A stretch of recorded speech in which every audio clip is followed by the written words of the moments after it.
Hey, so I finally got the fifth and sixth valve on this thing set up the way I want and where they function well. The only thing I have left to do now is I've used rod inside brass tubing, and the all thread on 6 is quiet. It's a little shorter than the fifth valve. The fifth valve, you can only buy the all thread in 12-inch lengths, and I needed 13 inches. So I had to use a long piece of drill rod of the same diameter and then thread the ends. It's a little longer and it has more surface contact inside the brass tube, so it rattles right now. I'll fix that. It's like a little buzz when you move the valves. It's not a big deal. Anyway, so I have my 4 pistons. They all work beautifully. And then I have 5th and 6th right here. That works the way it's supposed to. Pretty quiet. I don't know if you can hear that or not. That's the rattle. I have to fix that. I'm going to have to put something down inside that tube, pack something in there. I don't know, dirt, coffee, grease, snot. I have no idea. I'll figure it out though. But they work well. You can see the rods go from behind first, so my hand position's where it normally is, and they connect down here. There's 5th, and there's 6th. The German tradition on 6 valve is on a rotary horn that this is 5th, and then they add the extra one, that's 6th. No, other way around. Yeah, this is 5th, and then they put a 6th on top of it. So when you think of it like Joe Selmansberger suggests, using 5th and 6th as 4th valve, putting the F tuba into C, and that this and this are 1st and 2nd valve of a C tuba. When you do it like that, the long valve needs to be on this hand, and this one needs to be the short one.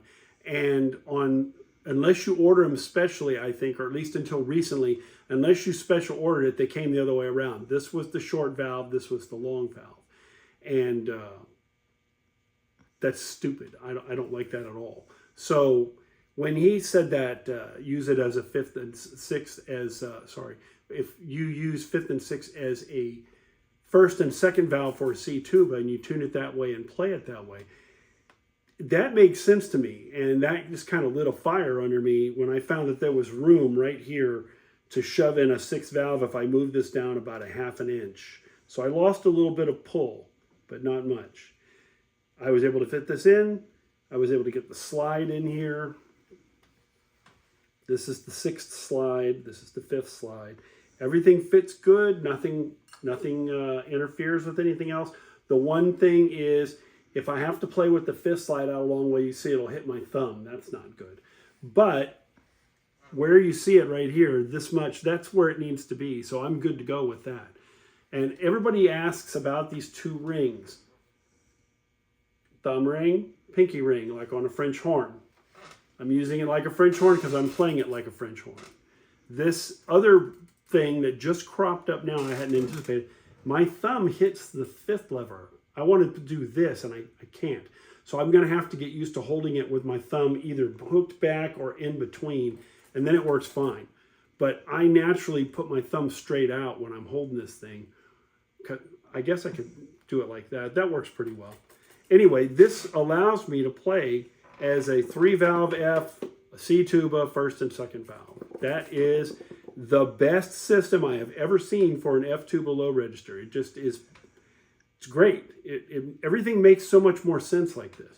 Anyway, so I now finally, after many false starts and trying to figure out how this should be laid out, I now have a functional 1st and 2nd valve for a C tuba, a 5th and 6th valve set up for the left hand right next to where it normally would go to move the 1st slide. Now, I've got this shorter than it was. I'm going to cut this ring so that the ring is down here. You can't get to it over here, and this is too long. It's in the way. I need to get it so it's out of the way of this so that I can move that. But I have discovered if it's set about there, I don't have to move any slides at all on this horn.